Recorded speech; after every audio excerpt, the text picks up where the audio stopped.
देवीनारायणीयम् दशकम् 32 यक्षकथा।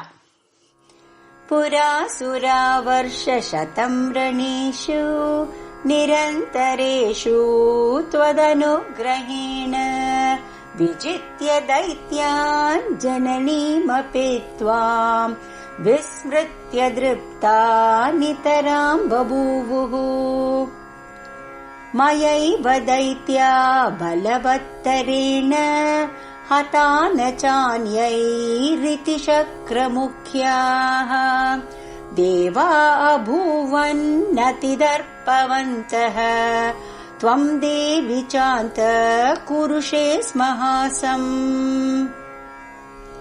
तच्चित्तदर्पासुरनाशनाय तेजोमयम् यक्षवपोर्ददाना त्वम् नातिदूरे स्वयमाविरासीः त्वाम् वासवाद्या ददृशुः सुरौगाः। सद्यः किलाशङ्क्यत तैरिदम् किम् मायासुरीवेति ततो मघोना अग्निर्नियुक्तो भवतीमवाप्तः पृष्टस्त्वया कोऽसि कुतोऽसि चेति। स चाह सर्वैर्विदितोऽग्निरस्मि मय्येव तिष्ठत्यखिलम् जगच्च शक्नोमि दग्धुम् सकलम् हविर्भुङ् मद्वीर्यतो दैत्यगणाजिताश्च। ईतीरिता शुष्कतृणम् त्वमेकम् पुरो निधायात्तदहैतदाशु एवम् ज्वलन्नग्निरिदम् च दग्धुम् कुर्वन् प्रयत्नम् न शशाकमत्तः। स नष्टगर्भः सहसा निवृत्तः ततो निलो वज्रभृता नियुक्तः त्वाम् प्राप्तवानग्निवदेव पृष्टो देवि स्वमाहात्म्यवचो बभाषे।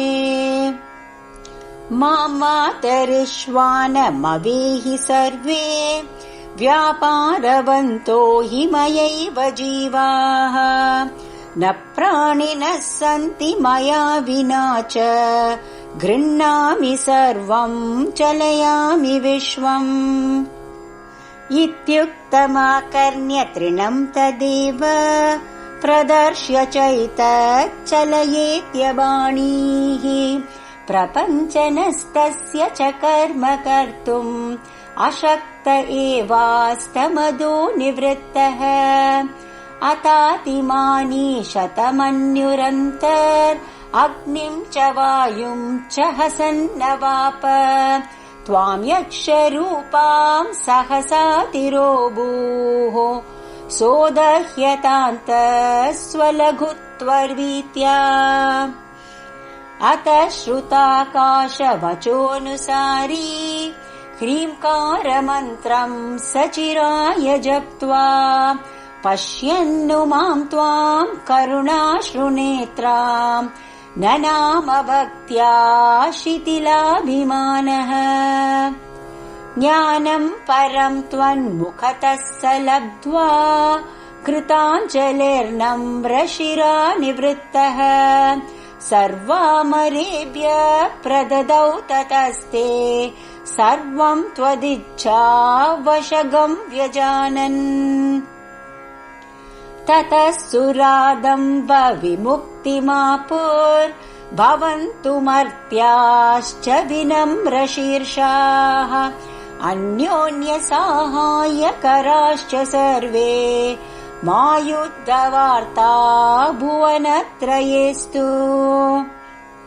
त्वदिच्छया सूर्यशशाङ्कवह्निः वाय्वादयो देवी सुरास्वकानि कर्माणि कुर्वन्ति न ते स्वतन्त्राः तस्यै नमस्तेऽस्तु महानुभावे।